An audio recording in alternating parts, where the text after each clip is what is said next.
Hello. In previous videos, we discussed the concepts of the gender and number of nouns. In this video, we will take up the concept of nominative and objective case of nouns. What is meant by case? The case reflects the relation of the noun or pronoun to the other words in the sentence. Let us take up the nominative case first. When a noun or pronoun is used as the subject of the verb in the sentence, it is said to be in the nominative case. We have discussed about subject in an earlier video. And the subject is always the doer of the action. So a noun or pronoun, which is the doer of the action in a sentence, is said to be in the nominative case. Let's take an example. Nina baked a cake. We have done this before, but in such a case, the first thing that you have to do is to identify the verb. And the verb is baked. Now to find out the subject, what do? We ask the question who in the case of a person or what in the case of a thing before the verb. So what is the question we will ask? Who baked the cake?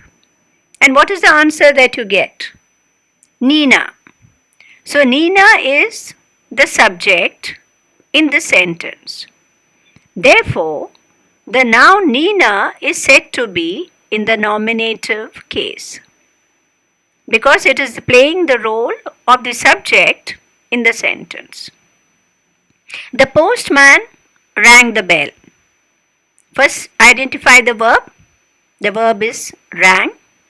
Now, what is the question we will ask? Who rang the bell? And what's the answer? The postman. So, who is the subject in the sentence? Postman. Therefore, the noun postman is said to be in the nominative case. Now, what happens in the case of the objective case?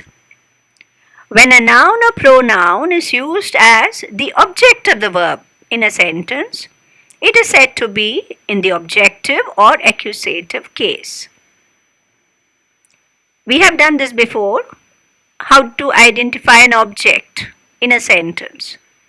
So what do we do in this case? Again, first we look for the verb and then we ask the question whom in the case of a person or what in the case of a thing after the verb. So let's take a sentence. Linda stitched a new dress. Now which is the verb? Stitched. Now what is the question we are going to ask? Linda stitched what? And what's the answer? A new dress. Now which is the noun here? The noun here is dress. So that is the object of the sentence. Linda stitched a dress.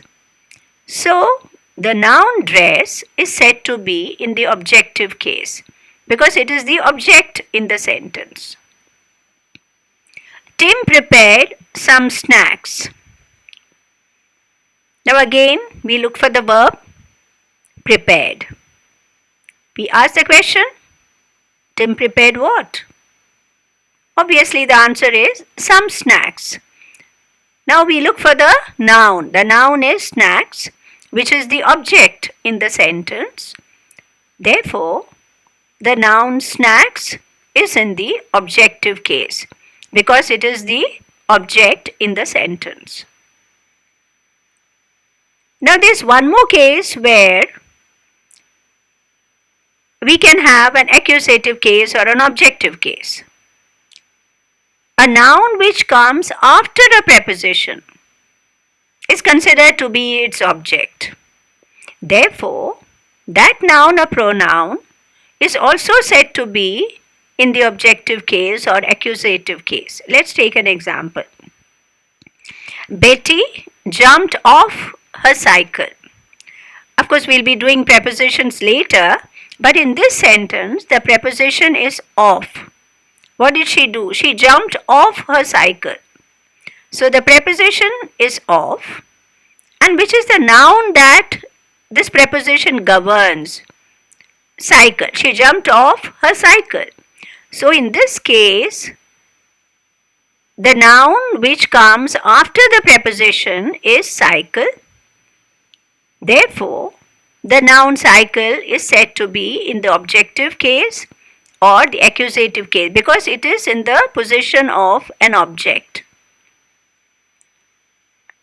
Let's take one more example. The cat was under the sofa.